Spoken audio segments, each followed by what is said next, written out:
Welcome back to another episode of Chatting with Slava the Jordanian. I'm your host, STJ, and I'm very, very excited to bring a returning guest to our program, Gisselle. For some of you guys that watch our season 1, Gisselle was on, and also her sister Naomi, and we're hoping to bring them together on one episode. It's going to be amazing. It will be like fireworks during that episode. But we've been talking a lot about coming together on an episode. As two female immigrants, we have a lot in common, and we have a lot of stories to share with you guys as far as our journey. And since this platform on the Mindset Master Moment, it's all about telling our story or storytelling, we thought we could do the episode sharing our experiences growing up with mental health. Just to give you guys a quick paint a picture for you. My mom was a science and math teacher in Saudi Arabia. I was born and raised in Saudi Arabia. My dad is originally from Palestine, Nablus, but Jordanian, of course, and my mom is from Jordan. And my mom was very academic, and the whole household, the mindset of the household was very much focused on facts, math, and science. And 95 out of 100 in our household was a failure because my mom had so much to be proud of. So when I started 8th grade, I started experiencing bullying in school, because when I hit 12 years old, when I hit puberty, I was 5'9", and I was pushed in the back of the classroom, and I matured really, really fast. So as you can imagine, a lot of the kids in my classroom, they were almost not threatened, but, oh, you think you're better than us? You're so tall, and I'm very mature, and I showed a lot of feminine characteristics. And you were smart. Thank you. My mom thought so, Gisselle. And I was an A student, so I got bullied verbally, not physically bullied. One of my brothers got physically bullied. He was like 6'4", and he had a lot of challenges with his way through school, but that's another story. And verbally, I was bullied, and to the point that I felt guilty about being who I am. So I wanted to belong, as you know, as somebody on 8th grade. And then when I got into freshman high school, I kind of built a little bit more courage because my place in the world became a little bit more serious. Back home. Go ahead. Was that here? I'm sorry, Dr. Slava. No. That was in Saudi Arabia. That was in Saudi Arabia. So I went to a private school in Saudi, and very, very affluent family. A lot of the members of the royal family kids went to school with me in that school. So a lot of them had titles. Some of them came in school with security. They could leave school whenever they want if they have like some kind of an event, or they think. I find it weird that was like happening in a school like that. Oh, yeah. Just because of like. I mean, well, they felt like they're even more entitled. So they knew that I was not a Saudi. Also being a Palestinian in Saudi Arabia too, it was like a second class kind of status. So I started to stutter, Gisselle. So I developed an actually stutter. And for me, being so vocal and outspoken and an A student, we used to have like oral examination. So we were taught like poise and how do you carry yourself, and to public speaking. Actually, we were trained to do public speaking. That really shattered my confidence to speak in public.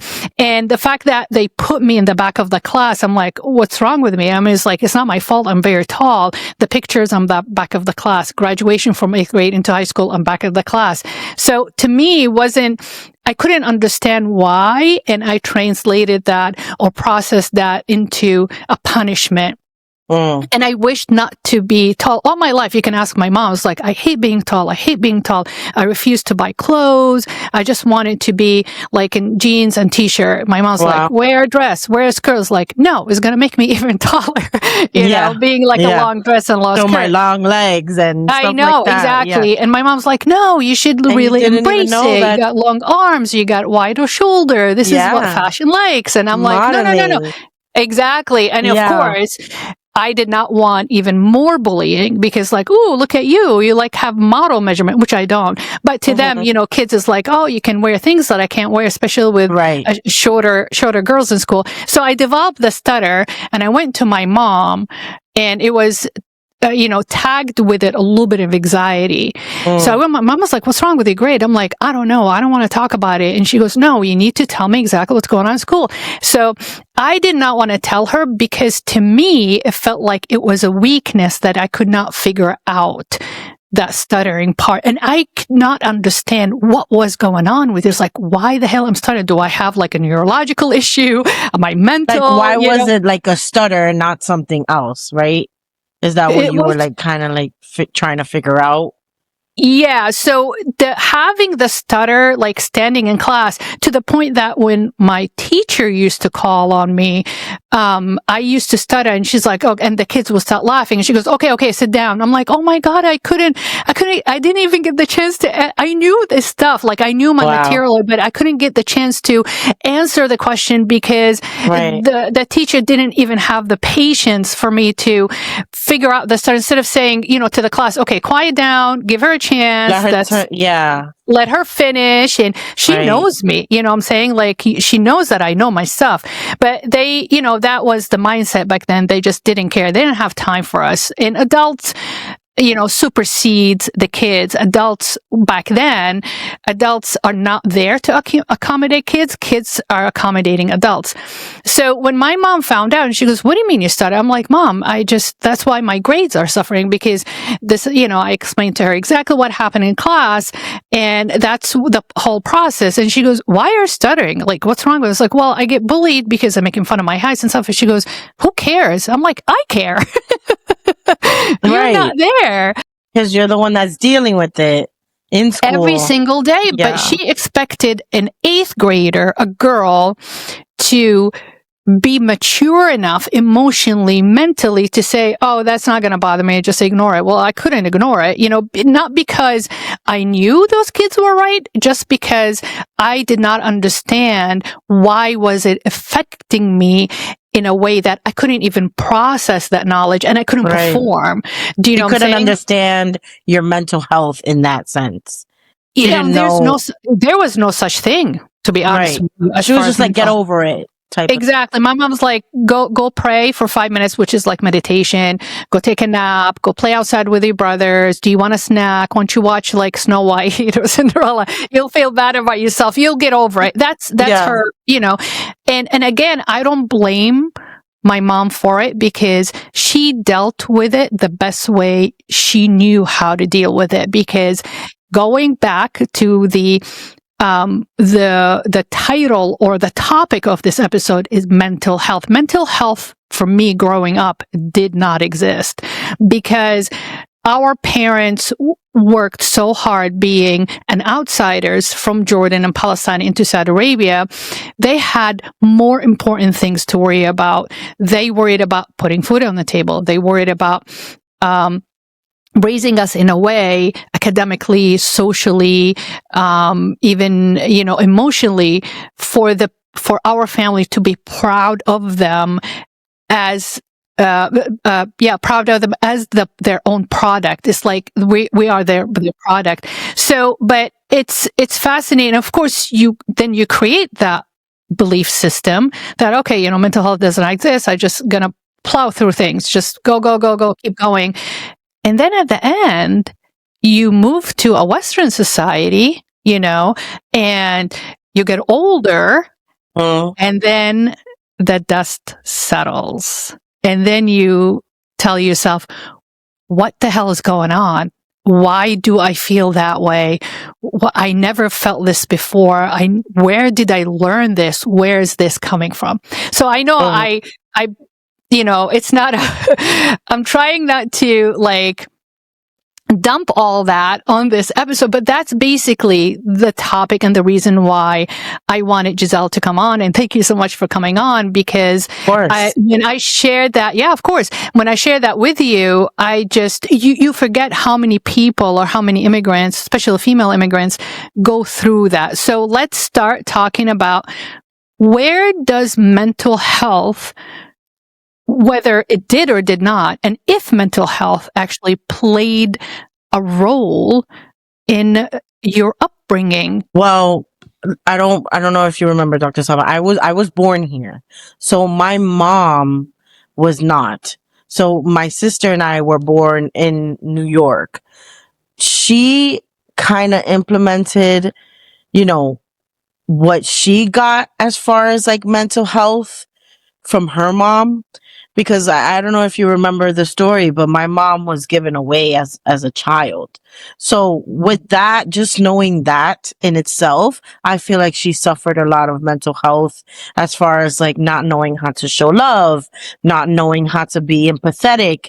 Like there were certain things that I did not get from my mother, as far as that, and that can cause a little mental health issues here and there for me as an adult now.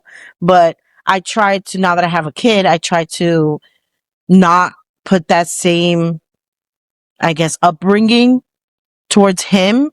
If I had a bad day at school, my mom, she was not always mentally there. She was an alcoholic as I was growing up. So emotionally, she wasn't always there. So if I had a bad day at school, it's not like I could be able to come home and tell my mom, I had a bad day at school. Like people were just talking about me, because meaning we came from New York to Massachusetts. It was like a culture shock, kind of, because up here it's like mostly, at that time when we came up here, was mostly white people, and it was just hard for me to fit in. So that was an issue for me, and I would try to speak to my mom about it, but she didn't understand. She was just like, it's okay, who cares, they're talking about you, just ignore it.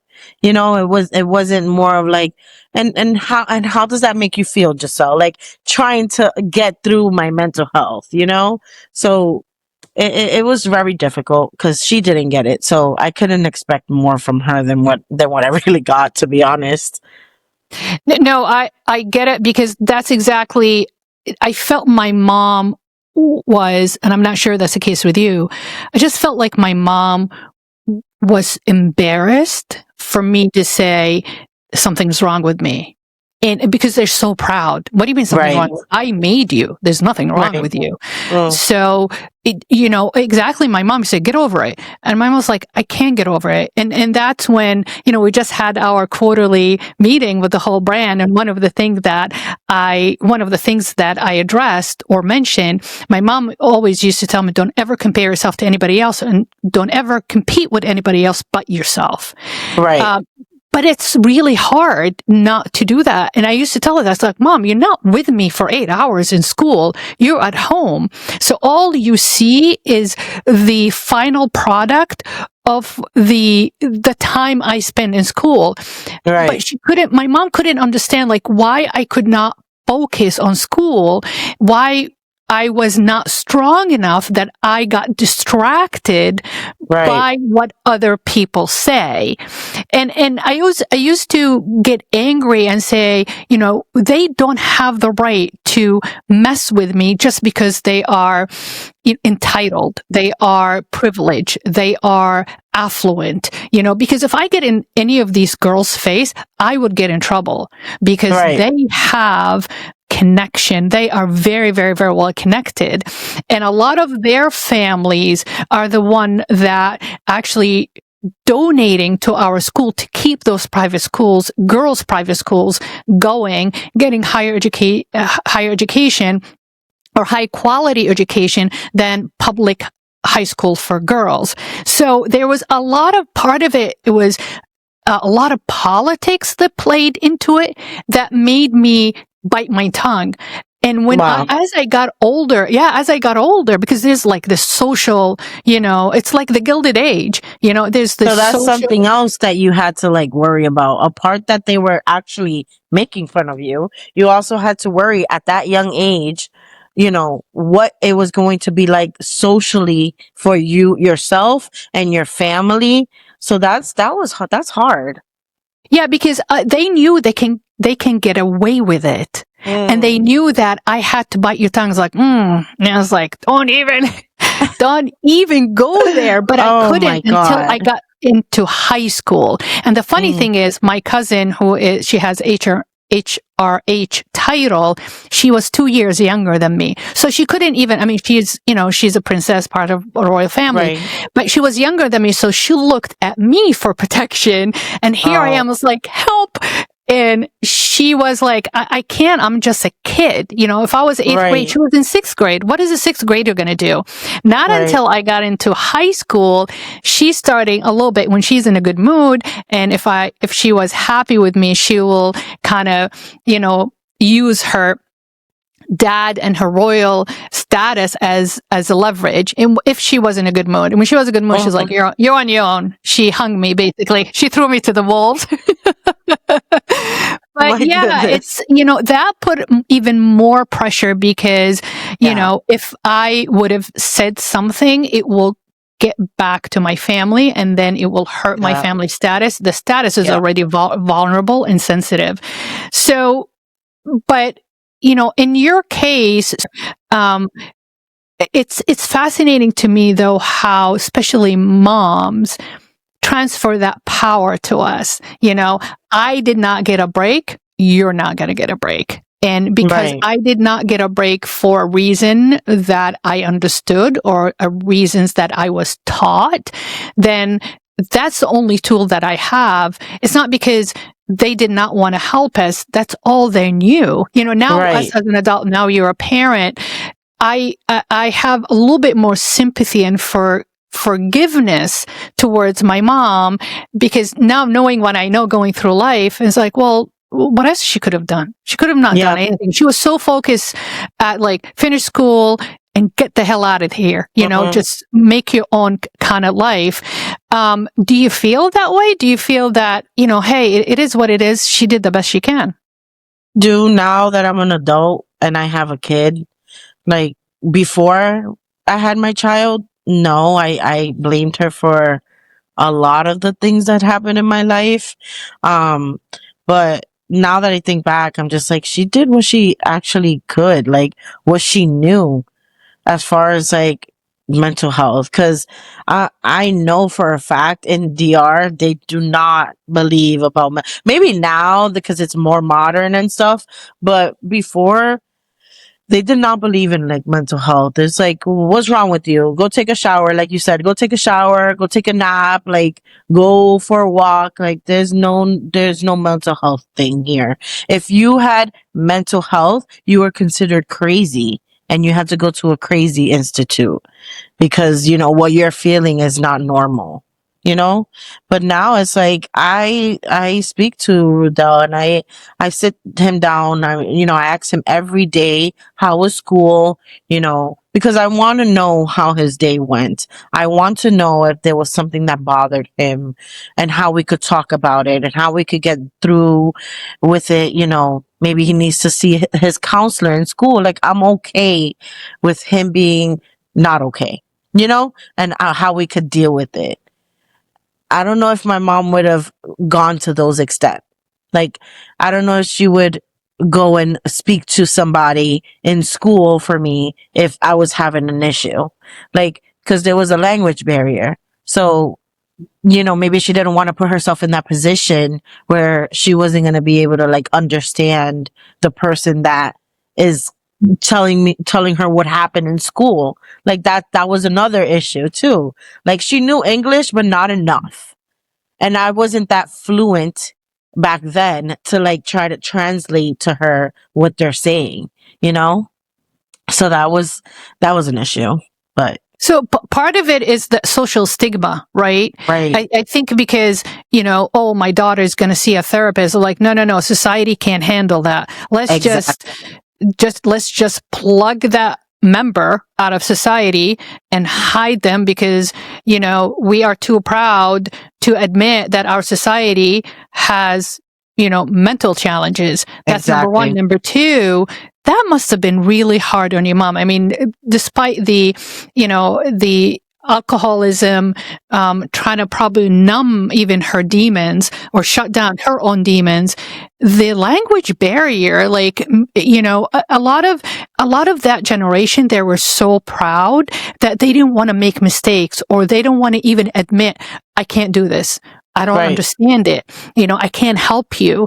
They think by, suppressing one aspect of that challenge or that problem or that condition, they're going to look really good, or they're going to feel really good about themselves. Otherwise, they're going to feel like we are failing with our child. If I can't help my child, then why am I here? Do you know what I'm saying? Yeah. Do you agree with that? I do agree with that. Maybe that was a thing for her. Maybe she felt like she wasn't able to actually respond as she should as a mother. So she maybe just act like it was something that wasn't like a non-existent thing, to not have to deal with that. I mean, there could be an issue. Yeah, I guess. Maybe it's just a coping mechanism replacing of I can't do, but I can do this. Like, I can't do that for you, but I can't do this for you. For example, I always compare it to asking my mom, I want a burger. My mom hated making burgers. She didn't believe in burgers. It's like, no, I'm not going to make you a burger. I'm going to make you a stew with ground beef in it. But mom, it's not the same.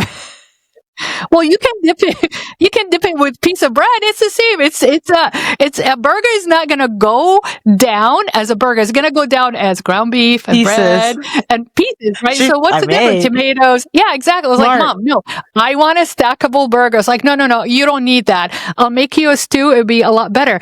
Not because she wanted to impose the stew on me. I think because she just didn't know what I was asking. So to her, like, the best thing is, the closest thing to a burger in her mind is like, I'll make you a ground beef stew. I'll put everything that you like. And I was like, Mom, it's not the same, but I'll give you a piece of bread. It's not a bun. It's pita bread. It's not the same.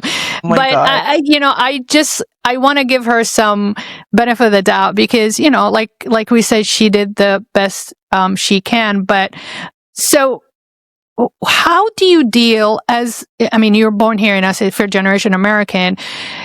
If your mom finds out, for example, let's skip a generation. If your mom finds out one of her grandbabies being bullied or suffering, what do you think she would do? Honestly, I had a situation recently where Rodell was being bullied in school. He actually got pantsed. Like, I couldn't even believe that I got called about that day, that a child actually pantsed him. Yeah, his underwears didn't go down, so he wasn't fully, exposed, but it was just like an invasion of his, like, privacy, of his just being, right? And I told my mom this, and she's like, what? We have to call the cops. We have to, we have to report this. It was like she reacted way more past than what I was supposed to react. And it was like, I don't think you would have done that for me if I was like, if that would happen to me, maybe, but I don't feel like that would have been your reaction. Like, and she's like, it just hits me different because he's my grandchild. And I'm like, but I'm your child. So like, what? So it was like, it threw me off a little bit to her reaction to when I told her that. And I was like, I didn't want to go to an extent to like involve the police because, like he wasn't fully exposed and, I just didn't want to get to that extent. And she's like, no, you should have definitely called the cops and you should definitely report that. I'm like, okay, like, so her seeing that reaction from her was like a little different for me. Cause I don't know, I guess she says it straight up to me. Like, I love my grandson like pretty much more than me. And I'm like, okay, I guess that's fine. I don't. Honestly, Gisselle, has nothing to do with you. No. All grandparents say that. My Yeah. mom, I don't have kids, but my mom's like, okay, mom, I used to play games with her. It's like, mom, my nephew or me? And she goes, oh, my grandson, of course. I'm like, mom, what the hell? Like, I've been living with you most of your life. Like, he's just a kid. I'm like, no, you are an adult. You can take care of yourself, but I got to protect my grandchild. But all grandparents are the same. Yeah. So I was like, it filled my heart to know, like, that she still, like, understands, like, obviously that's not okay. It's bullying, right? Because that's like another form of bullying, So yeah, that she was felt her grandbaby got violated. That's what she felt. Now, is she worried about his mental health? Did she suggest or did she bring forth, like, okay, this is what we need to do? I don't want him to go through that experience again. I need to catch those kids.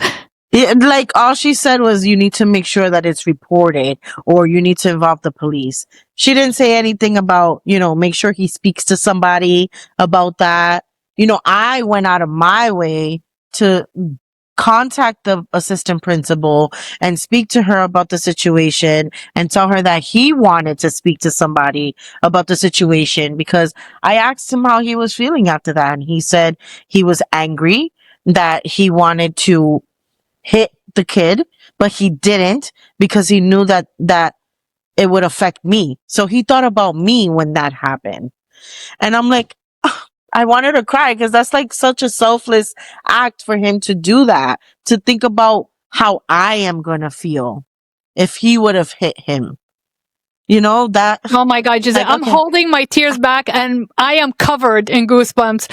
My sweet boy, oh my God, he was so brave and selfless. That's amazing.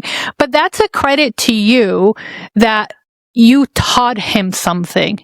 Right. Oh, I'm so sorry. I didn't mean to get you all emotional, but I need to keep it together, because if both of us are emotional, we won't finish this episode. And we need to finish this episode. Right. But I'm so proud of him. That is, it's a brave act. And the fact that he has the mentality to realize this is what I needed to do at that moment. First of all, how did that even kid got to do that? Like, where do they learn this? He said, like, the principal said that they were getting ready to go home. So I don't, I would be very excited to go home. Like, I wouldn't pants somebody, but sometimes you do things out of like emotion, of like excitement, and you don't realize what you're doing until it's already done. So like, maybe that was a way of him like joking with Rudell. And now he's like, Mommy, I'm friends with him now. It's okay. I said, so we I told him it's fine. Like, he said he was sorry, and now we're friends. I'm like, okay. I mean, yeah. Kids are so resilient. They really are. And I hope that act of kindness, and for your son to consider that friendship, I would have not done it. First of all, I would have punched him at the face. First of all, push him in the face. I would pounded him so much, and I would have never ever talked to him again. Seriously. Told him, maybe that was me doing too. I told him, I'm like, you can't be disrespectful to him. You can't be mean to him. You don't show that to him. Show him kindness. Show him that you're forgiving, because at the end of the day, it was an accident, and maybe he didn't really mean to do that, and it just happened. And that's where I think that's where he forgave him. Maybe him speaking to the counselor as well, she gave him like some type of like reassurance of how to handle things. So that's why I made that important for him to speak to somebody other than me, because obviously I tried to keep my composure, and I told him, I tried to like not say you should have punched him in the face, or but he didn't. He didn't. He thought about me, and that made me try to go another route and see if he can like try to forgive him in another way, you know? That's amazing. That shows that he has such a high level of emotional intelligence to actually, I mean, because when things happen that way, Right. like I said, I was bullied in school. I'm not sure you were bullied in school or experienced any of that in school. You don't have time to think. Things happen. I agree with you. Things happen really fast. But as a child, you're like a little kitten. You are on like defense mechanisms. Like you just want to Right. protect yourself, and you can commit. I mean, mistakes happen all the time. You know, accidents happen all the time, and things can go really bad, really quick. And for him to have that self-control, to think of you, number one, that, you know, that's not what mama is expecting. She taught me better.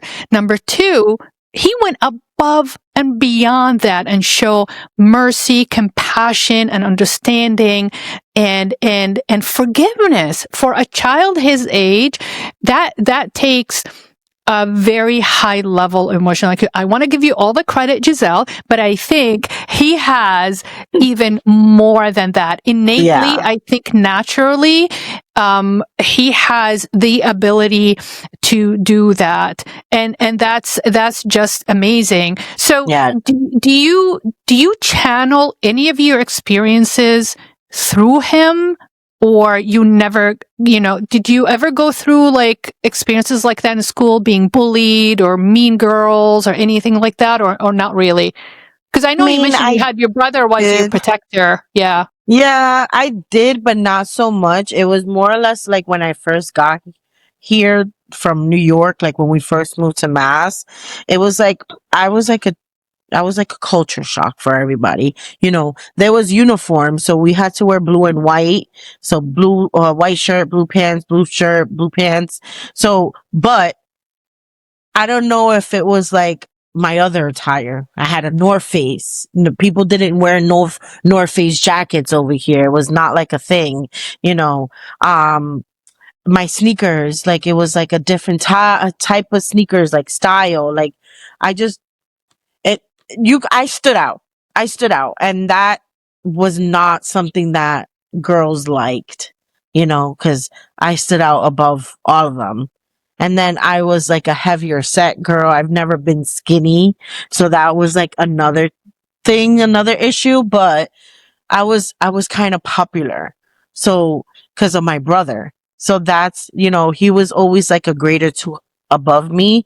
So everybody knew me as Chris's little sister. Chris is my brother. So I never really experienced bullying like that. Only when we first like arrived to Massachusetts. So if that's the case, where did you gain the knowledge and the tools to teach Riddell what you taught him? Because sometimes, you know, we gain experience when we go through certain events in life. It's like, oh yeah, I know, I've been through this. I'm not going to teach my kid how to do it because I know exactly how he feels, because that's how I felt. Right. To, you know, to be relatable to Riddell. But where does that wisdom comes from?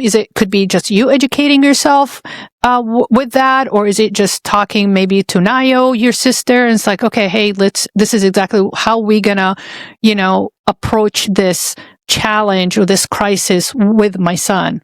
Where do you draw? Yeah, it's mostly just like educating myself with things.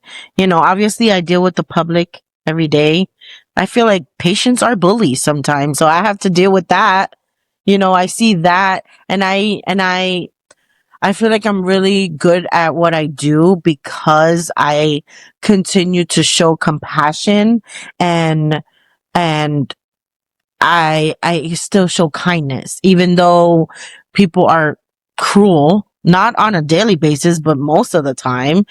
And I feel like that's how I deal with things, is just continuing giving that kindness, even though I want to punch them in the face. Sorry, Dr. Slava, with all your patience. But so I just sometimes, you know, that's in the back of your head, but then you're like, you got to stay professional. You got to make sure you show who you are as a human, because that's kindness. It's just humanity. It's just, to be a human, you have to have kindness. That's how I see it. And if he doesn't learn that as an adult, it's not going to be good for him. Because we see it on a daily basis. People who are not kind as an adult, you look foolish. I'm sorry. That's true. That's one way of looking at it. Like I said, one of my brothers, he was 6'4". He is 6'4" still. He always struggled with his weight, and it's fascinating. I have to share with you what Rudell is going through. History repeats itself. This is exactly what my brother went through. So that brother is 2 years younger than me. Mm-hmm. I was his protector at a certain age until he shot to 6'4". I couldn't protect him anymore. Plus, when he started first grade, they had to go to all boys school. So I was in there. Yeah, exactly. Now, my older brother, he's just 5'11". So that brother, the tall one, always got in trouble because he was protecting my 5'11" brother. Oh, so wow. My 5'11" brother, he wasn't a bully. He would just got picked on all the time in school. And he was just like Rudell. He's the one that, get in trouble because he's trying to protect his other brother. So that's something that my parents never taught him. He just picked that up because he got bullied in kindergarten and preschool and a little bit elementary school until he shot up to 6'4". When he shot up to 6'4", it's like, nobody can mess with him because I'm bigger, I'm stronger, right? Right. And he took that upon himself, but not in a way that he will, start the fight. He will actually end up in the fight because he's protecting somebody else other than himself. He didn't care. So he'll come home with scratch on his eye, black and blue eye, scratch on his face, or he's like, my mom will say, go take a shower, whatever. He'll be like, why do I need a shower? My mom's like, you're filthy. What did you just roll in the mud? And then she'll find out like he was in a fight. He was in a fight. Yeah, or she'll like grab him from his arm. It's like, oh, my shoulder hurts. And she'll like check him. He has a bruise on his shoulder. It's like somebody punched him in the shoulder. And then they start the fight. Yeah, poor guy. I mean, he is the most tender little lamb. He has the biggest heart. He will go above and beyond to help a stranger. He's the one who always like bring us all together. Like if there's friction or there's like misunderstanding between us siblings, he's a peacemaker, Yeah. So, and my mom's like, what are you doing? Why are you always at the right place and the wrong place at the wrong time? And he used to tell us like, Mom, I cannot just watch somebody, creating trouble and I can't do anything, because he knew he had the strength and the height to do something about it. And he said, Mom, I can't just walk away from it, watch it and not do anything about it. So it was, but nobody taught him that. He just had this innate capability or understanding or compassion that this is right and this is wrong. This is right. This is wrong. And yes, my mom always taught us that always do the right thing because it is the right thing to do. Right. And he took it at heart. And plus he had, like I said, the physical and the strength capability to protect other people. And he kept doing it. And finally, unfortunately, it got too old. And he's just like, you do your thing. I'm not going to get involved unless I want to get involved. Sometimes I'll call him. It's like, hey, and he'd have like, do I really need to get involved? Now he thinks retired boxer. I'm like, I'm retired. I'm not going to do this anymore. I got kids right now. I got job. I'm traveling. I can't help you. It's like, no, you're the only one that can actually help us out. And literally, he's the one that, if we have family crisis, he's the one that brings everybody together. He's the one that you say, hey, listen, so-and-so is having a problem. We need some kind of family intervention. But again, it fascinates me that some kids at a young age will play upon that talent. I call it a talent. It is very talented, like the compassion, the talent The of compassion. compassion. Exactly, the talent of forgiving. And he is, my brother, he has such a big heart. He never holds a grudge, ever. But he was verbally abused by a lot of people, because of his weight and his height. He was the gentle giant kind of thing, So it's interesting that Riddell has that too, to a point. Like he sees it. He's an empath. He sees it. He puts himself in other people's shoes, and it's like, okay, it's not worth it. Or that person really need the compassion, or need the forgiveness. I'm so proud of him, and you should be too. How does your brother and your sister think about that? What Riddell is doing right now? Yeah, they're very proud of him. They see, they get upset because obviously they don't want him to experience these things, but I feel like everybody pretty much experiences bullying in some sort of way. They're proud of him and how he deals with it. And, they're proud of me with how I speak to him and, make sure that he's always like heard. Cause I feel like that's a big thing in our culture. Sometimes we're not heard. And I want him to always know that I'm here to hear him and how he's feeling. And I want to know all those things. And as growing up, we didn't really get to experience that. Oh, like, I want to know how your day went. Like, I want to know, how we can fix things. Like, I didn't really get that. So I want to give that to Riddell and have him experience that, Do you think it's because our culture and our parents just had like more important things to do? Like they were way too busy to survive and make it work. I'm 56 years old. I'm still trying to figure that out. I just feel like maybe that was like a form of them like teaching us about the world without really actually doing it. That's how I see that. I don't know. Like, I don't. Do you mean like that it's their way of teaching us how to be tough and to be strong? Yeah, right. And how to like build that thick skin that they speak about, that thick skin where, that happens to you. Okay. You just got to patch it up and keep it moving, like which is not so it's healthy. not because they didn't believe. See, when I was young, I thought, no, I agree with you. So number one. Number two, when I was young, I felt angry about that. Like I don't matter, that I'm not important, but I tried and then I gave up and I stopped talking about my emotion because it wasn't going anywhere. I wasn't getting the satisfaction. See that. I can see how you could like close it off and like. Of course. I mean, when you ignore a child or a child's emotions, either they get angry. You get either angry and you start acting up, just to vent out, because you have to take that energy that bottled up and recycle it into something else, or you're going to suppress it so deep inside of you. You're going to, like you said, you're going to hurt somebody else or suppress it inside of you, and you go through life, but that's going to surface regardless. I don't care what anybody says. It sure will surface, whether in the 30s and 40s, menopause, middle age crisis or midlife crisis or whatever,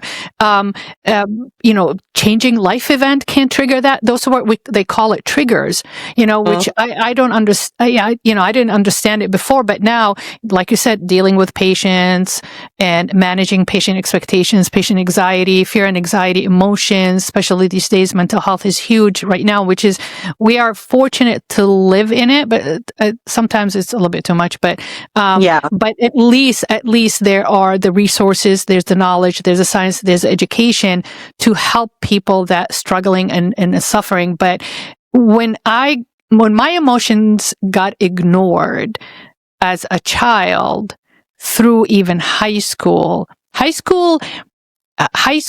helped me because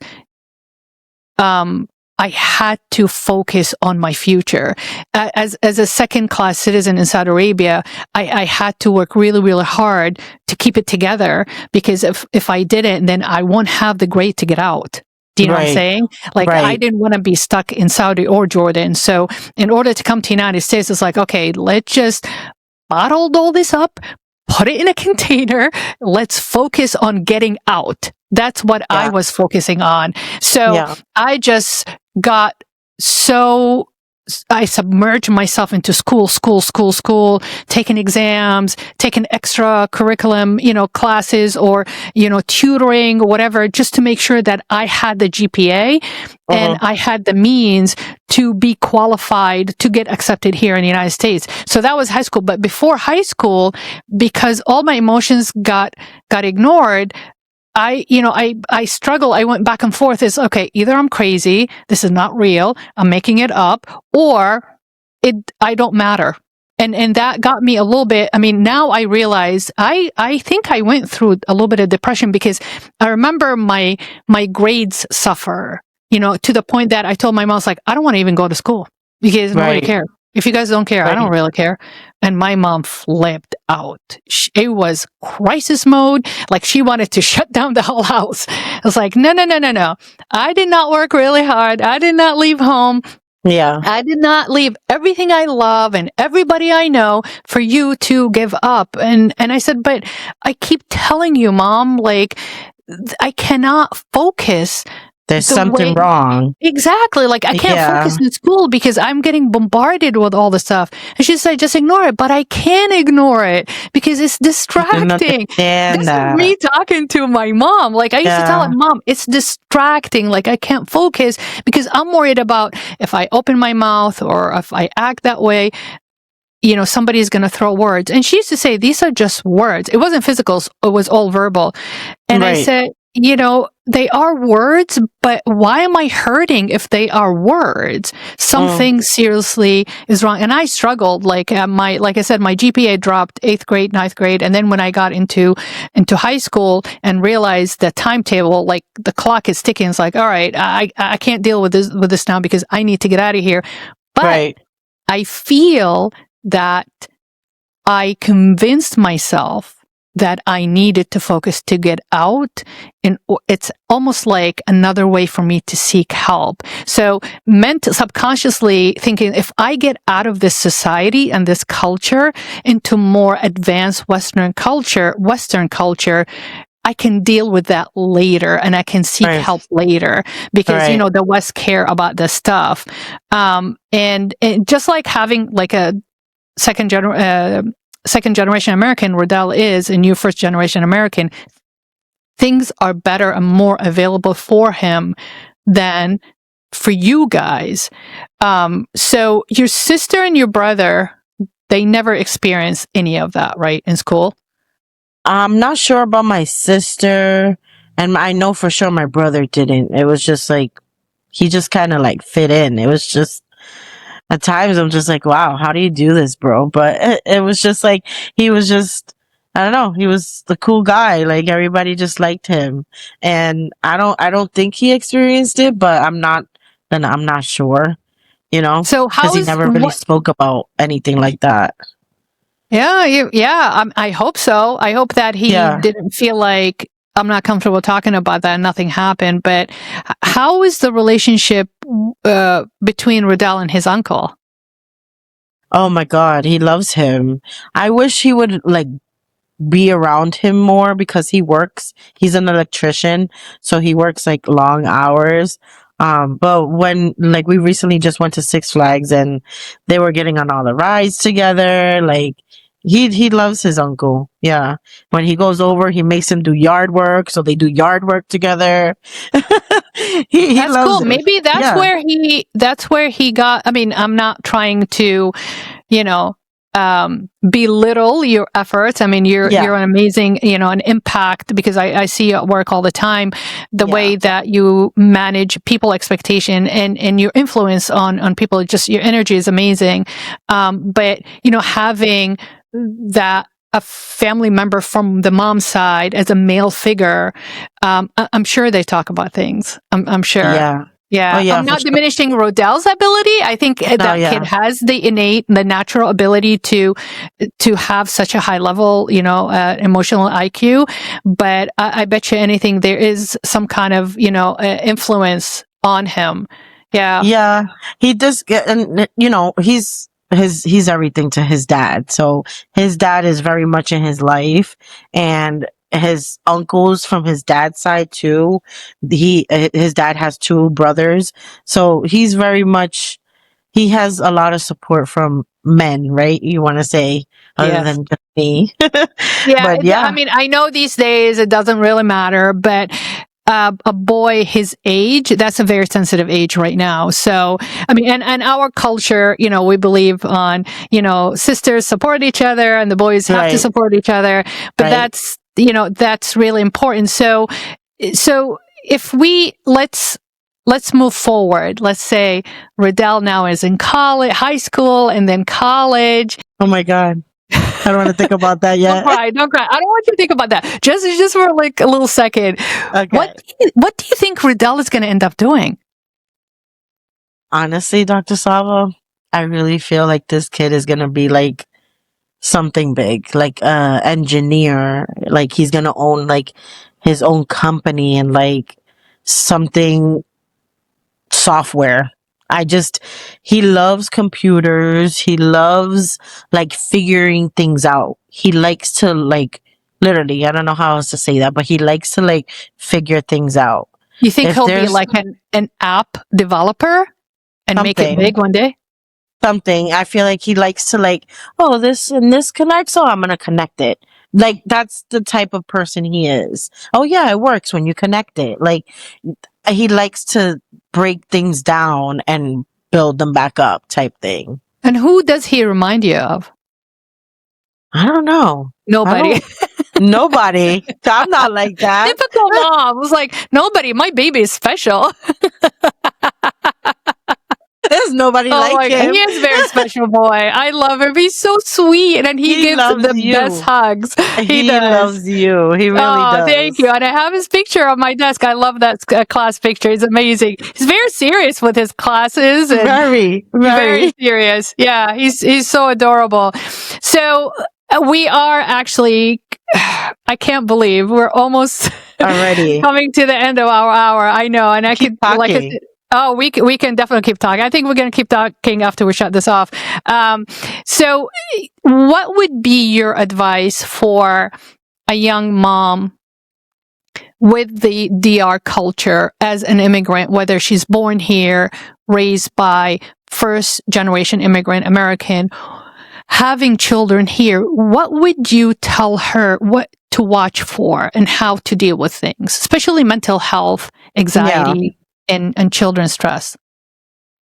I would always just say, like, regardless of how you say, if you were born here or you were born in DR, it is a culture shock coming from DR to the United States because things are done differently here.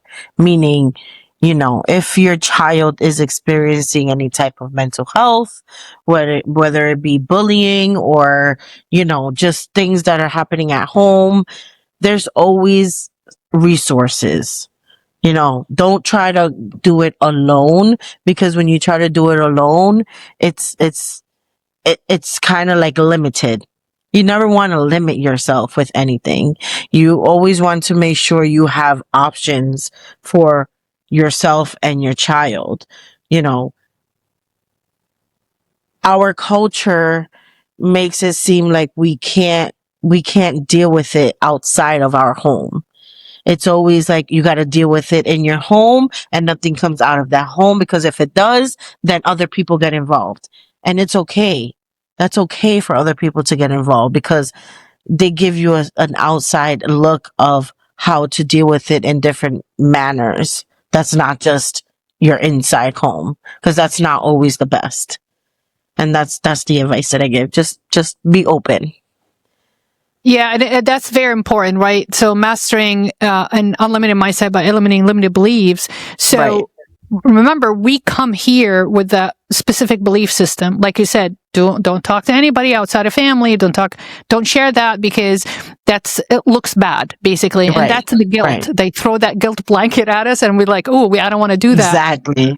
Right. So make sure that you reassess that belief system so you don't limit yourself. That's number one. I agree with you. Number two, I feel, but Gisselle, sometimes the language barrier doesn't help some of the young immigrants or the young immigrant parents really understand that the option that they have and what kind of rights they have. Do I have the right to go to the principal, like you went to the principal or the counselor and said, hey, this is wrong. So you are able in English, in a comprehensive language to express yourself, to get your child that help, to actually advocate for his rights. So I feel also the language, they need to learn the language to understand their options. I would agree. And they understand the resources, because somebody said, oh, don't worry about it. We don't have any of those services. No, you do. Should be able to get on the computer, Google it, like you said, search it, and have an open mind that you do matter. You do matter. Even if you don't speak the language, I'm sure they can find somebody that does speak the language where you could come across and let them know exactly what you want. And that's what I'm saying. Advocate, give me a translator, because I need to deal with this. Advocate for yourself and for your child, always. That's the most important. Yeah, absolutely. And it is tough love, because you want to show your child that you are on their side, but you're doing it perfectly. You're doing it right. You are advocating for your child, but also behind the scenes at home, you are spending that time with Riddell saying that, hey, I know what happened. It sucks, basically. It's horrible, right? But you need to show compassion. You need to be the bigger person. And that's hard for a child his age to really understand to a point that, that's important. He could have been one of the kids like, I don't give a damn. That's not important. I'm the victim here. I'm the one who got hurt. Do you know I was what I'm saying? worried about that. I was worried that he wasn't going to understand it. And how did you prepare yourself for that? Oh, you did it. Everybody at work was like, please try to calm yourself down with how you're going to approach him, because you don't want him to be. It was actually Amy was the one that told me. She was a coworker, my teammate at work. She was the one that told me, like, be careful how you say it to him, where you don't feel like you're like putting more like flame to the fire.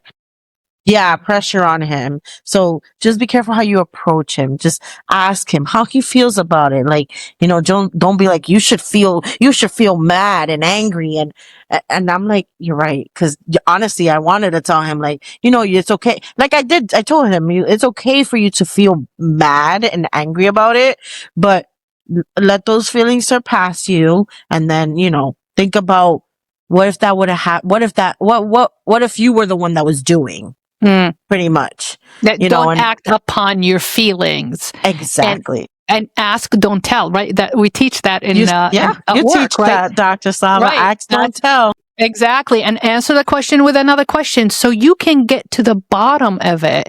Because when you ask, you come across that you care. I'm on your side. I'm trying to figure this out with you. Let's figure this out together. Yes. But if telling us like, how could you do that? That's what my mom said. It's like, don't worry about it. She just told me not to worry about it. I'm like, Mom, you're not with me in school. Like, my grades are suffering. Like, I can't get out of here. Like, I need my grades to get out of here. Like, you're not helping. You're not helping. I know. And then later in life, my last point, I promise, I found out that she was going through emotional crisis herself when I was going through that. So she didn't have the emotional and the mental capacity. And I found that out from my aunt, her sister. I did not know that. There was a marital issues going on between my parents. Okay. So she did not have the mental and the emotional capacity to deal with this. Like, oh my God, this is the last thing I want to deal with this right now because I'm trying to save my marriage. So it wasn't her priority. It wasn't her That was her priority Her because priority was her marriage, because not that's what you were forced- feeling. Exactly. Like, you're just like, don't even add to my plate. I have so much to do. That's, if I don't save my marriage, you won't even exist. You know what I'm saying? Like, we have to go back to Jordan. Forget about grades. Forget about school. Forget about going to America. Yeah, because- forget about that. Yeah. Forget about that. We're all going to get shipped back to Jordan. It'll be the end of the story, because I didn't know the message I got. I don't matter. Right. I have no voice. And so I just let my grade just go to hell. Basically, it's like, I just let it go. It's like, okay, fine. But that was also my coping mechanism, hoping to get more attention. Because my mom, it doesn't really matter how you feel. If your grades suffer, she's going to pay attention. So I learned that. It's like, okay, I'm going to let my grade go. Then she's going to pay attention. When she sees me failing, which I didn't. When I say let my grade go, so I went from an A to a B. But she noticed a little bit, but it wasn't enough where she felt like she had to give her full attention to resolve the issue. Yeah. And now I understand, as an adult, as a married woman, as as a woman, that must have been really hard, because I wasn't the only one. There was 4 others. You know what I'm saying? That she was dealing with. And my other brother was getting bullied. So there was so much going on. But, at that moment, Rodell's the only child. At that moment, I was more important. Like, hello, I'm suffering here. I don't care about what's going on. And she couldn't. And part of me felt really bad after I found out, because, like, oh, I wish I knew. But it is what it is. Yeah. It taught me a lot. And that's why we're talking about it right now and offering advice and lessons to the listeners and the viewers too. Thank you so much, Gisselle. I really needed this. Thank you, Dr. Slava, for always inviting me back to your podcast. Always. I love it. Always. I express so much here, and I always walk away thinking, like, wow, our cultures have so much in common. That's what I always walk away with. Like, it's so crazy how we're literally all connected in some way. That's how I walk away. We sound like we're neighbors growing up. Seriously. Absolutely. But I was in Saudi Arabia and you were in Brooklyn, New York, or Massachusetts, like far away. Right. Yeah, but it's that traditional tribal connection, the Eastern culture or the conservative culture expectations, and we're both women. We're both females, and we see things in a very similar, through the same lens, pretty much, with different circumstances too. I really hope people can relate to this. Yes, absolutely. That's what makes us very, relatable to each other. Right. So I just want to thank Gisselle and our listeners and our viewers. As a reminder, these episodes are uploaded every single week on Wednesdays on both platforms, Spotify and the Apple Podcast, on the Mindset Mastery Moments. And also, these episodes are available for you guys to watch on the YouTube channel, the Greenwood Dental Partners. So please, this is our 2nd season, so I would really appreciate you guys to review us and let us know in the comments below how are we doing, and if you guys like our topics, if you want to learn or hear more, please let us know. It's just going to help boost us as a self-improvement podcast series. So again, thank you so much. See you next time. This is Slava, the Jordanian.